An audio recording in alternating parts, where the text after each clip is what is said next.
بالفيل ألم يجعل كيدهم في تضليل وأرسل عليهم طيرا أبابيل যে আল্লাহ রব্বুল আলামিন বলেন যে আমি আল্লাহ রব্বুল আলামিনের দিনকে জমিনের ভিতরে প্রতিষ্ঠিত করার জন্য যে আমি আল্লাহ রব্বুল আলামিনই যথেষ্ট। বলেন সুবহানাল্লাহ। দেখেন কাবা শরীফ যে হুজুর সাল্লাল্লাহু আলাইহি ওয়াসাল্লামের চাচা আবু তালেব সে কাবা শরীফের মুতাওয়াল্লি ছিলেন।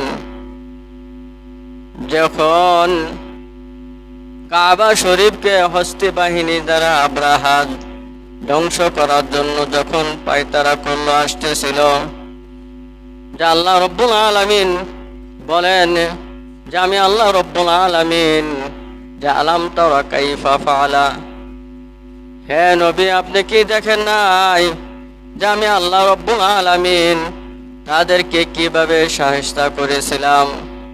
ছোট ছোট পাখি দ্বারা আমি আল্লাহ রব্বুল আলামিন তাদেরকে শেষ করে দিয়েছি। ছোট ছোট পাখি তয়রন আবাবিল, যাকে যাকে পাখি দ্বারা আমি শেষ করে দিয়েছি। তাদের দুই পায়ে দুইটি ছোট ছোট কঙ্কর আর মুখে একটি কঙ্কর। ওই কঙ্কর কে আমি আল্লাহ রব্বুল আলামিন এমন পাওয়ারফুল করে দিয়েছি, ওই পাওয়ারফুল অস্ত্র, ওই পাওয়ারফুল বোমা পৃথিবীর বুকে এখনো সৃষ্টি হয় নাই। বলেন সুবহানাল্লাহ। যে বলা হয়েছে তাফসীরের ভিতরে, যখন ওই হাতির ভিতরে কোনো ওই একটি ছোট কঙ্কর যদি পড়ে যায়, যখন আমরা দেখি যে আখ যখন ভাঙানো হয় ও থেকেও বেশি ফাঁকি ফাঁকি সেই হাতিগুলো হয়ে গেছে।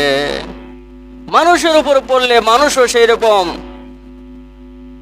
হয়ে গেছে, কিন্তু পায়তারা অনেকই করিতেছে কিন্তু কোনো লাভ সফলতা পাইতেছে না। দেখেন আমেরিকার ভিতরে যে দাবানল সৃষ্টি হয়েছে, যে দাবানল শুরু হয়েছে, যে 6 দিন পর্যন্ত ওই দাবানল শুরু হইতেছে আর লিপতেছে না। তার কারণ কি? যে কারণ হইল